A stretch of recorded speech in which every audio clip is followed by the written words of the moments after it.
Welcome children. Today I am here with the chapter first of class 11 history, that is volume 2.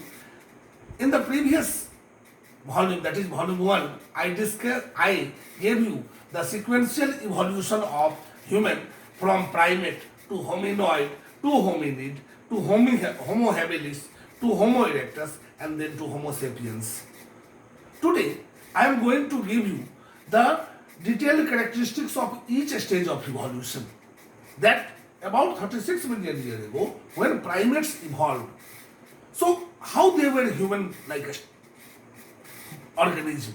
So they had certain characteristics that they had body having teeth specialized for different activities as we have, human beings have.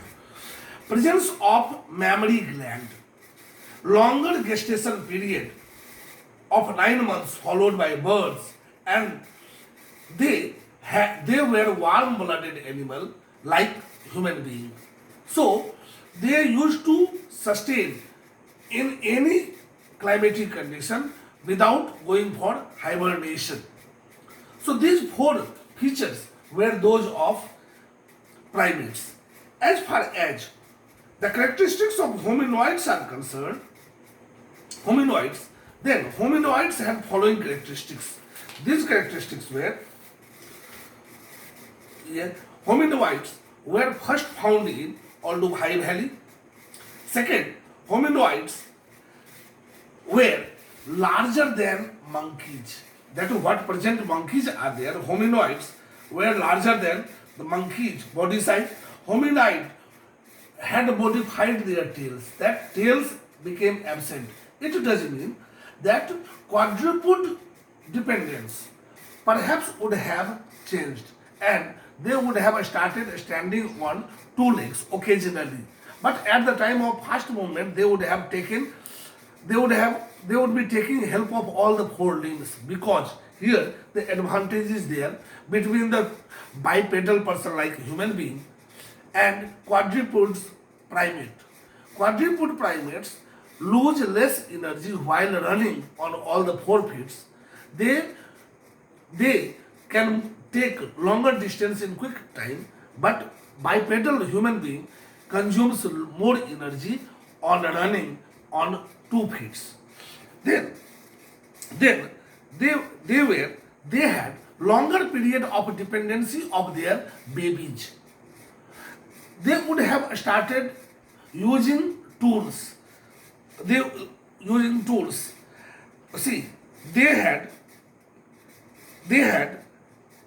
upright, they had upright movement. So they had longer distance of vision.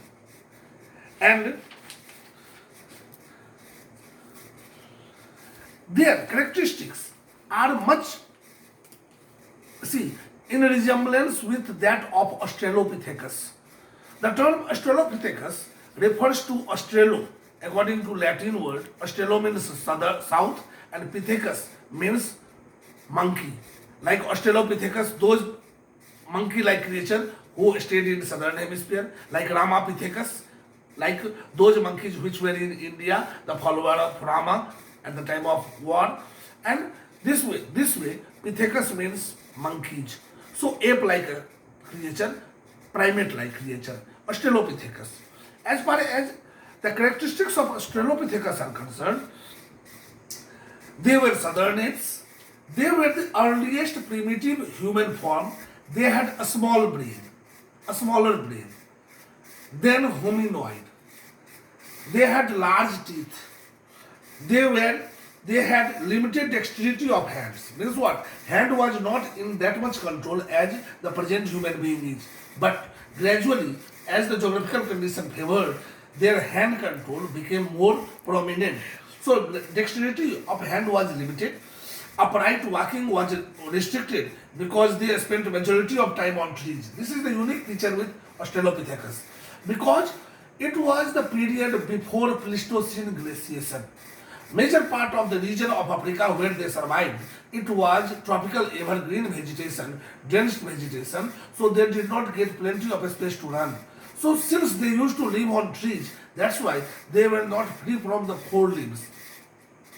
And in last phase of development, they started making tools, started long distance journey. Why? Because as glaciation started, as Pleistocene glaciation 2.5 million years to 5.6 million years was there, Pleistocene glaciation had started, the whole globe started cooling, 75% of the land became cool, so the tall trees started becoming absent. And in that condition, the grasslands appeared where they got chance to run, to kill the prey, to protect or save themselves from any kind of enemy.